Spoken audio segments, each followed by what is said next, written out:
people would be like, oh, snap, somebody's going to a slumber party. You know? That would make Friday so much more fun. You and your buddy are just sending each other Teams messages with ideas for the night, you know? You might TP your boss's house. You just might, you know? We're not gonna do eggs, because that's out of our price range right now. I can't. I'm not doing that. I'm gonna keep those, you know? But it would be fun, you know? And then, but before you can do any of that, like, you have to tell your friend, okay, now on Wednesday, you go home and you tell your wife that my wife said it was okay for you to spend the night. And I'm gonna go home and tell my wife that your wife said it was okay for us to have this slumber party, you know? And then whoever's house gets chosen, you know, that wife is gonna have to get up early to make pancakes. Because that's just, I mean, it's not a slumber party unless there's pancakes, you guys. All right, that's my time. My name is Paul Snyder. We're gonna keep this show going. Oh man, it only gets better from here, you guys. It only gets better from here. I'm gonna bring up another Charlotte comic. You may have seen him around here. He may have cooked your food, but he's even a better comic. Guys, give a huge round of applause for James R. Hustle.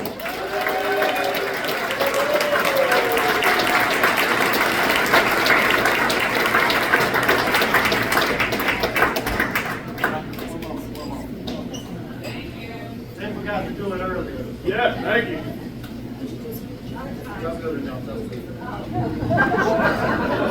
How y'all doing? Y'all good? Y'all like y'all food? You picky bastards.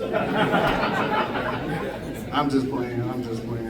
For those of you who don't know, I am the kitchen manager here also.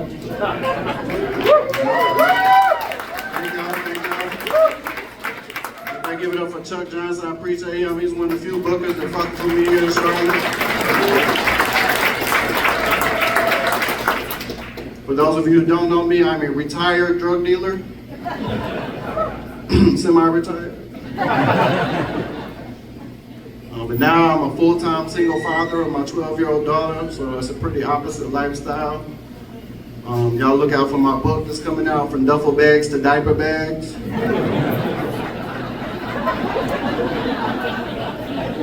It'll be on Amazon when this crackhead finished writing it for me. I gave him $20, 2 pages of notes. He said, you got a bestseller coming. I was like, I really appreciate that, Junebug. Y'all know Junebug too, huh? He is everywhere. You know, but I've been really busy lately. Like, my February was longer than a cougar titty. I swear it was. It was long. Like, I feel like there was 38 days in this month. For those of you who don't know, recently I went to LA a couple weeks ago for the first time for my first paid acting gig. Yeah, believe it or not, thank you. And believe it or not, my felony got me cast for this role. Ain't that crazy? Usually my felony gets me excluded from shit. Right? But you know what's crazy? I cannot be a DoorDash driver because of my felony. But I could be the president. Ain't that some shit? That's crazy. You know, but I was out in LA. It was crazy. I kind of lied on my application a little bit and still got the job, but I had to pull it through. Like, because I was working with Mr. Beast producer. So I had to pull this shit out. So it started out, they said, look, we need someone to explain on camera how not to be pickpocketed. So that's easy. I can tell you how to do that. Just pay attention. Watch what you're doing. Right? So I'm at the airport about to fly to LA, and then they changed it and said, we're going to need you to pickpocket some random people on the Venice Beach boardwalk broad daylight. I lied. I don't know how to pickpocket nobody. So now I'm on a plane to LA and I gotta pickpocket people from Mr. Beast producer. I done told him I could. So I get there and they give me this picture. There's 6 extras that are there and they don't know why they're there. They're just randomly walking around the Venice Beach boardwalk and I gotta try to find them and pickpocket them. Now this part was fun because I'm walking around with a picture of these people stalking them. I felt like Jason Bourne at this point. I'm like, I got head tattoos. They all noticed the fuck out of me. Like, I was obvious as hell.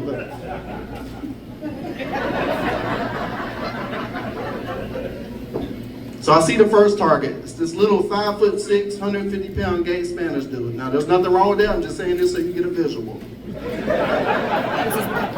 His name is Wilbert. True story. Now, the producers have gave him a prop cell phone, and he has it in his back pocket. He doesn't know why they gave him a prop cell phone, but I see him looking at souvenirs, so I said, I'm going to make a move. And I got a microphone on, I forgot. And the camera crew was about 100 yards away. They're zooming in on me. So I see him and I walk by. I try to do it like in the movies. I ain't never tried this in my life. I walked by, I was like, he immediately, hey man, give me my phone back. I forget I got a microphone on. I'm trying to like, shut the fuck up, I'm the guy. Like, play along. I don't have your phone. He's like, give me my phone. I'm like, shut the fuck, you are a brave little bastard. I will whoop your ass if this was real. He was ready to get his ass whooped on a phone that wasn't even his. So I go back to the producer, I was like, look, the only way this is gonna work if we act and set this whole thing up. And I turned into the director. I'm out there yelling, cut, reshoot, all this shit, and they just going along with it.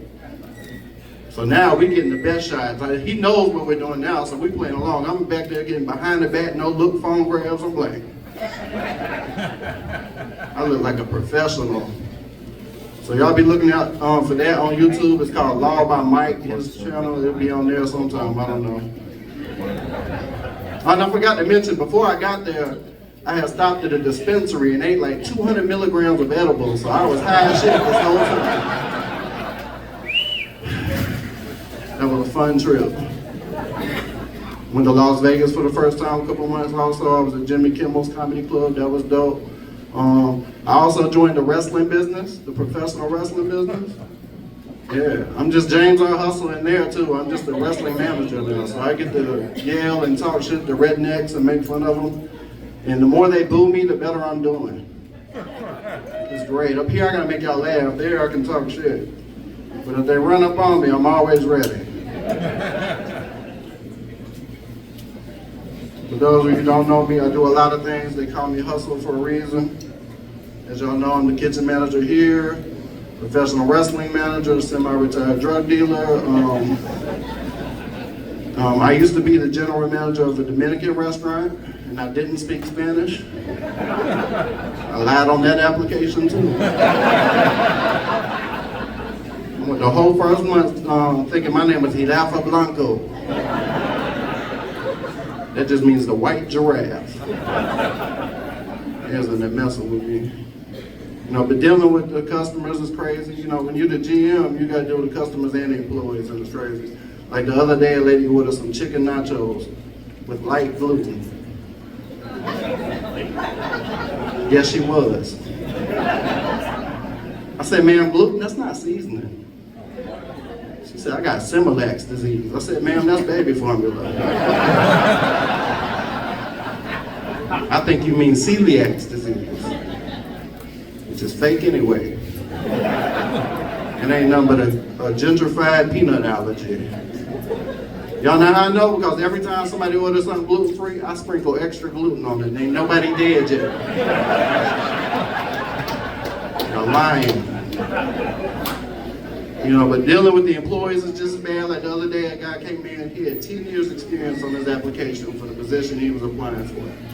So I hired him on the spot. I said, 10 years, you gotta be good at your job right now. So I come in a week later and I hear him complaining in the back that I didn't train him enough. I said, sir, you have 10 years experience as a dishwasher. What else can I teach you?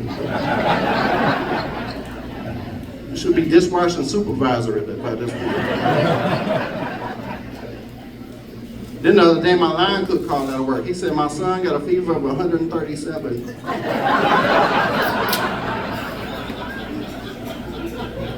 I said, 137? He said, yeah, I'm gonna take him to get checked out. I said, bruh, he dead. But I'm still gonna need to see a doctor's note. You know, sometimes I get bored at work, so I'll write people up for smelling like weed, but it's me the whole time. Like, I'm not gonna warn you about this again. Y'all late as hell, where y'all been? That's the extent of my crowd work right there. I'm not Matt Rife. And like I said, I do a lot of things: comedy, wrestling, restaurants. I even sell illegal baby turtles. And you know the little tiny ones like the beach, I'll sell the shit out of them. They're illegal in North Carolina. And I got a guy in Florida who'll ship them to me overnight. And I'll sell them on Craigslist. But I did get arrested for it one time. And I'm in the cell, and I see the guy. There's always one big scary guy in jail want to know why you're in jail. And I see him go to the first guy. He said, "Why are you in jail?" And the first guy said he embezzled $100,000 from the bank. And he took his lunch tray. They got to the second guy. He said, "Why are you in jail?" He said he stabbed somebody. He took his lunch tray too. He got to me. He said, "Why are you in jail?" I said, "Man, I had these baby turtles. They were vicious." He did not take my lunch tray. He said he got head tattoos and baby turtles. We don't know what he's capable of. Do a lot of things. I'm also an ordained reverend. And I ain't see that shit coming, did you? I got a card in my wallet right now saying Reverend James R. Hustle. That's not even my real name. They still gave me that shit. I do weddings, baptisms, funerals. I'm even allowed to knight people. But I have that felony, so I'm not allowed to have a sword. I also do a lot of divorces. I'm not a lawyer. I just sleep with a lot of married women. Just kind of comes with the territory. You know, but being a single parent is crazy. It's like, I'm just like my life, you know, working here at the golf course and being a single dad, full-time single dad, it's like my life is like the Adam Sandler sequel mixed with a Tyler Perry movie. Like, it's crazy. Like, I'm just like any other stereotypical single mom you see on TVs and movies. I just happen to have a penis. Like, it'd be the same. I'll be on the phone with my baby mama, like, "Look, you need to come take care of your responsibilities and teach her how to be a woman." I can't do that for her. But then I always let my pride get in the way. I'm like, "I don't need you. I'm a strong, independent man. But I'm still gonna need that child support check. I gotta get my hair did. Then I go get my Nissan Altima and drive off." You know, it's crazy though. I'm just like one bad wig away from being a Medea movie, main character. You know, but back when I used to sell drugs, a lot of crazy things used to happen. I remember one time my car broke down before Uber, and I seen my most faithful crackhead, Junebug, y'all know him. He said, "Look, I'll give you a ride for $5. I said, "That's a hell of a deal, but I don't see a car anywhere in the vicinity right now." This man said, "Hop on, bro, I got you." I made it there in record time. It's like I was riding an ostrich through traffic. I remember another time I lost my drug dealer's money. I lost $10,000. And he said, "You got a month to make it back or I'm gonna kill you." I was like, "We can't let that happen." He said, "No, you can't let that happen." So long story short, I had to start stripping for a little bit. But I wasn't making the money back fast enough. But luckily for me, I ran into these older ladies at a retirement party, and they offered to pay me to have sex with them. Yeah, I didn't want to do it, but I didn't want to die. And luckily for me, I grew up without cable, so I watched a lot of Golden Girls. I said, "Look, turn your life alerts off."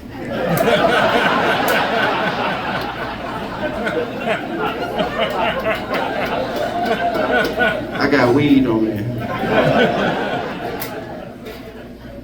And fellas, you think these young girls is freaks want you to choke them during sex? Miss Edna wanted me to break her hip. She said, "This thing titanium, it's been replaced twice."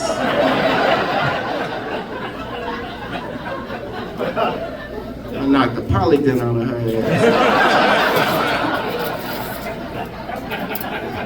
But right before I was about to do it, I said, "Hold on, let me go grab a condom real quick." She said, "We're too old to have kids." I was like, "Ma'am, I'm not trying to catch osteoporosis. I'm pretty athletic. I don't need weak bones." There were remind me, I did get hurt having sex a couple months ago. I threw my whole ACL out. If I would have been an NFL player, I would have missed the whole season just from sex. So I'm about to turn 40 in about a month. So now before sex, I got to stretch like I'm at the YMCA about to play basketball. But I still got to be talking shit. I've been there like, hold on, girl.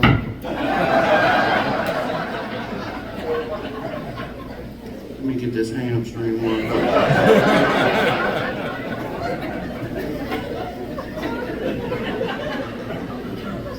Tear your ass up tonight.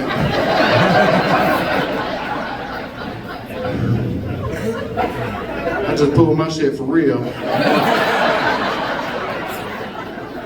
You heard that pop? You got some icy hot. I hope Chuck got insurance. Actually, technically, I'm still on the clock in the kitchen. Shit. I'm getting paid twice for this shit. You know, other comedians say that shit. You know, but being a single parent is crazy too. Like my daughter, she's mixed, so she has a lot of hair. So she wake up every morning looking like this.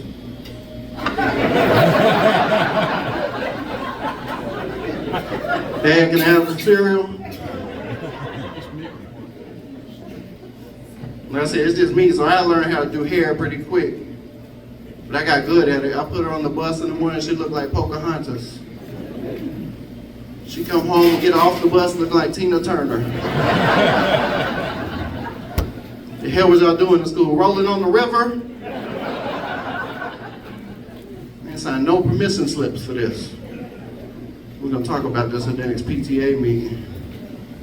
And when I go to PTA meetings, they shut the fuck up. And why are we the only PTA meeting with a security guard in the front row? But I'm gonna tell you about one of my proudest days of being a father. It was the day my daughter joined Girl Scouts. Yeah, but I didn't realize at the time they'd be taking advantage of these kids. For real, they had her out there at Walmart like it was a part-time job selling them cookies. And they gave her this catalog, all of these toys and prizes she could win. And she was hyped. She's circling stuff and highlighting things. And she wants this and that. And she did really well. She sold 500 boxes of cookies for this organization. At $5 a piece. If my math is correct, which it might not be, but that's $2,500. They gave her a keychain.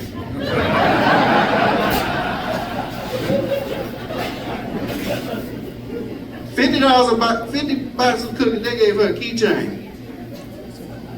So I said, look, baby, one make $5 off the box. We can bust that box down like a kilo and sell those cookies individually.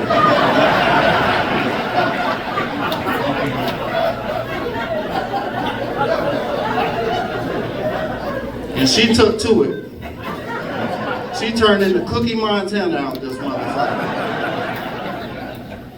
I should have known something was up the first time. I went to school one day, I was gonna surprise her for lunch, and I come around the corner. I should have known first when I got out the car, she had the hall monitors paid off with a little orange stripe. It was like, you good, go ahead, we know who you are. So I come around the corner, and at this point, she has turned her whole class into snack heads. They're trying to trade pencil erasers and toys and shit. Like, come on, baby, I'll do your homework for you. I thought I slapped the hell out of that little boy. You know, so now it's $50 a box times 50. So that's $25,000. She's got a brand new, I just got a brand new Nissan Altima.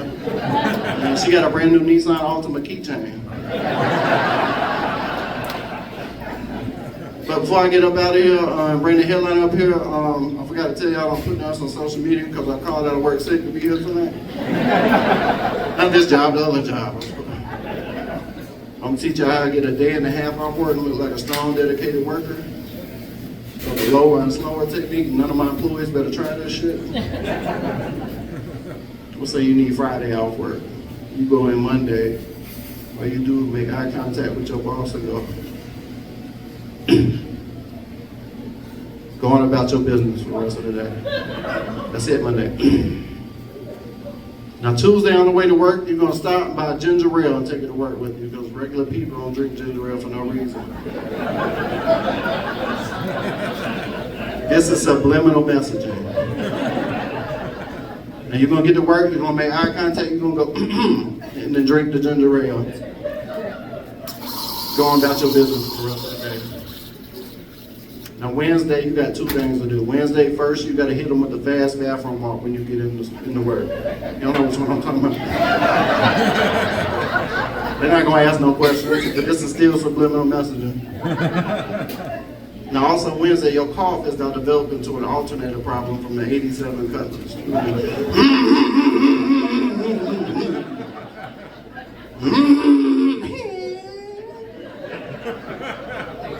Somebody in the back yelling, talking about, give us some gas.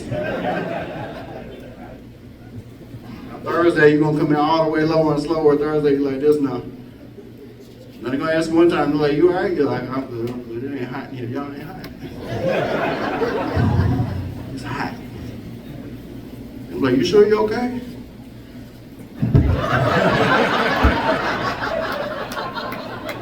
No?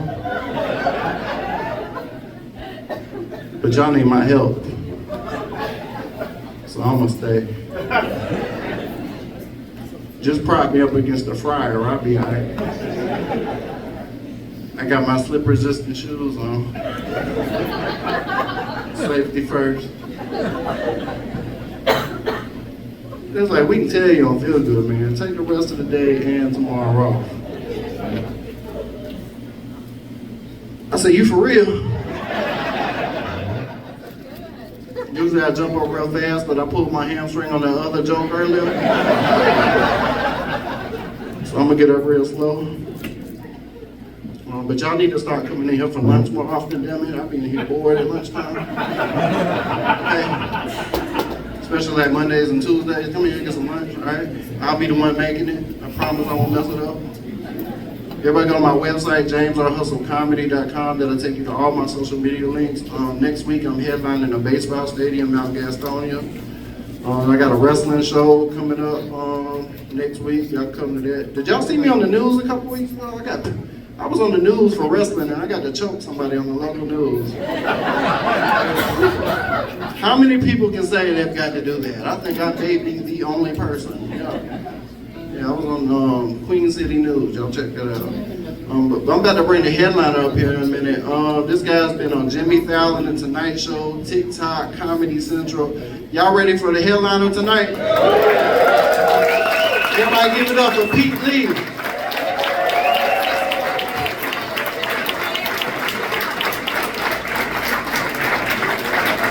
You guys keep it going for James R. Hustler. Give it up for James.